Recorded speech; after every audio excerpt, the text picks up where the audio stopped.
Good morning বন্ধুরা, welcome back to অয়তি অরিজিস blog. আর একটা নতুন ভিডিওতে তোমাদের অনেক অনেক স্বাগত। তো চলো, চা দিয়ে আজকের দিনটা আমি শুরু করে ফেলেছি। আজকে রান্নাঘরের না অনেক কিছু অ্যাক্টিভিটিসই তোমাদের দেখাতে আমার একটু সমস্যা হবে, কারণ রান্নাঘরের বাল্বটা না কেটে গেছে। তার ফলে যেখানটা একটু আলো দেখা যাচ্ছে সেখানেই আমি মানে ভিডিওটা করার চেষ্টা করছি। তো আমি ভাতের মাঠটা গেলে ডিমটাও ছাড়িয়ে নিচ্ছি। আমার অলরেডি ডিমটা সেদ্ধ করা হয়ে গেছে। তো এখানে যেহেতু একটু জানলার আলো আসে না, তো ভিডিওটা করতে একটু সুবিধে হচ্ছে। আশা করি তোমরা এই ত্রুটিটাকে একটু মার্জনা করবে। প্রতিদিন সকালবেলা না আমার ডাইনিং টেবিলটার অবস্থা এরকমই থাকে। কিছু করার নেই আমার, কারণ যা যা রান্না করি সবটাই আমি আমার হাতের কাছে এনে রেখে দিই। প্লাস টিফিন কৌটোগুলো সব ডাইনিং টেবিলেই রাখা থাকে, যাতে আমার গোছাতে সুবিধা হয়, তাড়াতাড়ি কাজটা হয়ে যায় আর কি। আর এদিকে অরিজিৎ নিজের জন্য একটু আলু করলা ভেজে নিচ্ছে। আজকে এই কাজটাও নিজের জন্য নিজেই করে ফেলছে। সকালে কাজ গোছাতে গোছাতে না অনেকটাই সময় চলে যায়।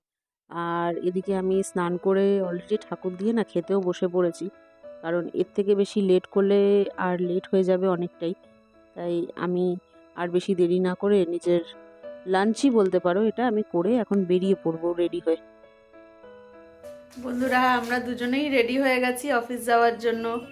আমি তো পুরো রেডি, অরিজিৎ মোটামুটি রেডি হয়ে গেছে। আমি এখনই বেরিয়ে যাব, ও বেরোবে আমার সাথে সাথেই, নাহলে আমার একটু পরেই বেরিয়ে যাবে।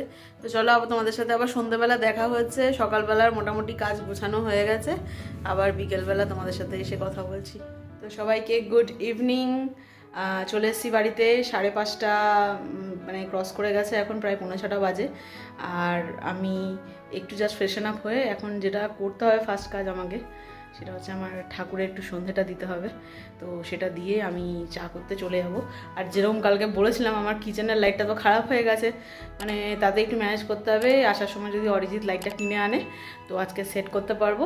তো কিচেনে একটু লাইট না হলে প্রবলেম হয় না, রান্নাবাড়িগুলো করতে সমস্যা হয়। যাই হোক, একটা কর্নারের দিকে একটা লাইট আছে, সেটা দিয়ে ম্যানেজ হয়ে যাবে। তো আপাতত আমি ঠাকুরটা সন্ধেটা দিই, তারপরে একটু খাওয়া দাওয়া করে তারপরে ভাবছি কি রান্নার বাড়ি করবো। ও, হাঁপিয়ে গেছি পুরো। তো চলো। তো হাতটা ধুয়েই আমি ঠাকুরের সন্ধেটা দিতে চলে এলাম। দুটো ধূপকাঠি জ্বালিয়ে নিলাম, একটা আমি আমার তুলসী তলায় দিয়ে দেবো। ঘরে 1 প্যাকেটও দুধ ছিল না বলে অফিস থেকে ফেরার পথে রাস্তা থেকে 3 প্যাকেট দুধ নিয়ে ঘরে ঢুকেছি আজকে।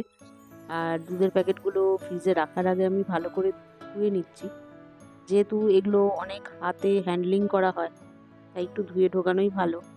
তার সাথে আমার একটু দেখাও হয়ে যায় যে প্যাকেটে কোথাও কোনো লিকেজ আছে কিনা। লিকেজ থাকলে না প্রচণ্ড প্রবলেম হয়, দুধগুলো সব লিক হতে থাকে।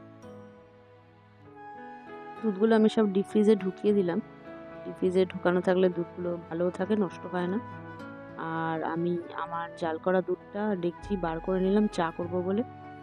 আমি চা বসিয়ে দিয়েছি অলরেডি। আর এখানে অরিজিৎ অলরেডি চলে এসছে, যেরকমটা সকালে তোমাদের বলেছিলাম। কিচেনের তো বাল্বটা খারাপ হয়ে গেছিলো, তাই অরিজিৎ একটা বাল্ব নিয়ে এসছে, ওটাই সেট করছে। বন্ধুরা, আমার কিচেন আবার আলোয় আলোকিত হয়ে গেছে, আর আমি সেটা দেখে ভীষণ খুশি হয়ে গেছি। কেন কি, একটু আলো না থাকলে তো ভালো লাগে না। কিচেনটা পুরো অন্ধকার হয়েছিল, আর আমার কাজ করতে ইচ্ছে করছিল না অন্ধকারে। আনন্দে আমি কাজ করতে আরম্ভ করে দিয়েছি। আমার মাছ ভাজাগুলো বসিয়ে দিয়েছি। ও, তোমাদের বলা হয়নি, আজকে আমার আর অরিজিতের ডিনার হবে হচ্ছে মাছের ঝোল আর ভাত, যেটা একটু আলু ফুলকপি দিয়ে রান্না করব মাছটা।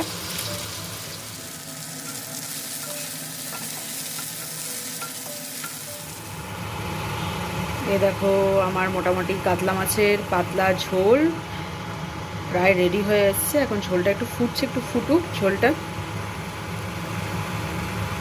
তার সঙ্গে একটু ফুলকপি আর আলুটাও সেদ্ধ হয়ে যাবে। আমার কিচেনের কি কন্ডিশন হয়ে আছে, তো এখন যেটা করতে হবে সেটা হচ্ছে একটু কিচেনটা না ক্লিন করে নিতে হবে। ভাল লাগছে না দেখতে, একদম বিচ্ছিরি অবস্থা হয়ে আছে কিচেনটার। রান্না করতে করতেই কিচেনটার অবস্থা দেখে সত্যি কান্না পেয়ে যাওয়ার মতো অবস্থা হয়ে গেছে আমার। কিন্তু ডিনার করে কতটা শরীরে এনার্জি থাকবে সেটাও বলা যাচ্ছে না। তাই ভাবলাম রান্নাটা যখন চাপানো আছে রান্নাটা রান্নার মতো হতে থাক, আর আমি এদিকে আমার কিচেনটা ক্লিন করতে থাকি। তাতে আমার দুটো কাজই হয়ে যাবে একই সময়, অযথা এনার্জি লস করেও লাভ নেই।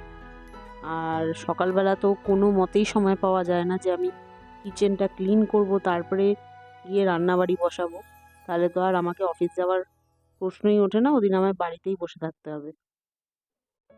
কিচেনটা জাস্ট মোটামুটি একটু ক্লিন করে নিলাম, একটা ডাস্টার একটু জল দিয়ে ভিজিয়ে নিয়ে ওটা দিয়েই স্ল্যাবটা একটু মপ করে নিচ্ছি। আর এর থেকে বেশি কিছু আর আজকে করছি না, একটা ছুটির দিন পেলে আবার একটু ডিপ ক্লিন করে নেব কিচেনটা। জাস্ট এইটুকু ক্লিন করা থাকলেই না কিচেনটা আমার সকালবেলা একটু কাজ করতে সুবিধে হয়, তাহলে কিচেনটা নোংরা হয়ে থাকলে ভীষণ অসুবিধা হয়। কিচেনের স্ল্যাবটা ক্লিন করার সাথে সাথে আমি গ্যাস ওভেনটাও ক্লিন করে নিচ্ছি। আর এদিকে এক পাশে রান্না হচ্ছে, তো আমি আরেক পাশটা ভালো করে পরিষ্কার করে নিয়েছি। মোটামুটি আমার ওভেনটা ক্লিন হয়ে গেছে। আর এখানে আমি মাছের তেলের বড়াটা না ভাজতে দিয়ে দিয়েছি। তো মোটামুটি রান্নাবাড়ি তো শেষই হয়ে গেছে, কিন্তু এবার ডাইনিং টেবিলটায় বসে খাওয়া দাওয়া করার জন্য সারাদিনে ডাইনিং টেবিলে যা যাবতীয় নোংরা সেগুলো একটু ক্লিন করে নেওয়া ভালো। তাই একটা ডাস্টারকে একটু ভিজিয়ে আমি ডাইনিং টেবিলটা ভালো করে মুছে নিচ্ছি, যাতে এর ওপরে পড়ে থাকা সামান্য ধুলোও যদি থাকে তাহলে সেটাও ক্লিন হয়ে যায়। এটা আমি রোজ রাত্রিবেলা করে থাকি আমাদের ডিনার করতে বসার আগে। বন্ধুরা, রাত অনেক হয়ে গেছে, ডিনার টাইম হয়ে যাচ্ছে আমাদের। সকাল থেকে সন্ধেবেলা অবধি রোজ সপ্তাহে 7 দিনের 6 দিন তো আমাদের কেটে যায় অফিসের ব্যস্ততাতেই। খুব একটা সময় করে উঠতে পারি না নিজের জন্য এবং ফ্যামিলির জন্যে। তো ঠান্ডা কয়েকদিন ধরে ভীষণ জাঁকিয়ে পড়েছে এবং আজকেও প্রচণ্ড বৃষ্টি হয়েছে, আমি হালকা একটু ভিজে হয়ে গেছি। শীতকালে আবার সন্ধেবেলা বাড়ি ফেরার পর কিন্তু আমি ভীষণ বিজি হয়ে যাই, আমাকে কেউ খুঁজে পায় না, আমাকে একমাত্র আমি একাই খুঁজে পাই লেপের ভেতরে বিছানায়। তো চলো দেখিনি বন্ধুরা আমাদের জন্য আজকে ডিনারে কি রেডি হলো। এখানে দেখতে পাচ্ছি আমার জন্যে গরম গরম ভাত, তার সাথে লেবু, কাঁচা লঙ্কা, পেঁয়াজ, আর এটা মাছের তেলের বড়া মনে হচ্ছে, তাই তো? তার সাথে এটা ফ্রেশ, আমি আজকে সকালবেলায় যে কাতলা মাছ এনেছি সেইটা দিয়ে আলু ফুলকপি দিয়ে ঝোল বানিয়েছে। ব্যাপারটা একটু বেশ লোভনীয় লাগছে। আর দেখি অদিতি কি খাচ্ছে আজকে। আজকে সকালের মাছ না, কালকে সকালের মাছ। ও আচ্ছা, যেটা কালকে এনেছিলাম, হ্যাঁ সরি। অদ্বিতীয় খাচ্ছে মাছের ঝোল, তার সাথে শাক। ঠিক আছে, শাকটা আমি সকালবেলায় খেয়েছি। বন্ধুরা, আমরা বসে পড়লাম ডিনার করতে, কেন রাত বেড়ে যাচ্ছে, অলরেডি 9:10 বাজে, আর দেরি করা যাবে না। কালকে সকালবেলা আবার অফিসে যেতে হবে আমাদের, কালকে ওয়ার্কিং ডে আছে। তোমাদের সাথে আবার দেখা হচ্ছে আমাদের নতুন একটা ব্লগে, আবার নতুন একটা কন্টেন্ট নিয়ে। আজকের মতো তাহলে আমরা এখানেই শেষ করছি। টাটা। ভিডিওটা পুরো দেখবে এবং ভালো লাগলে লাইক, শেয়ার, সাবস্ক্রাইব করতে কিন্তু ভুলো না। আর কমেন্ট সেকশনটা অলওয়েজ ওপেন থাকে তোমাদের জন্য, একটু কমেন্ট করো, জানিও কেমন লাগছে ভিডিওগুলো তোমাদের।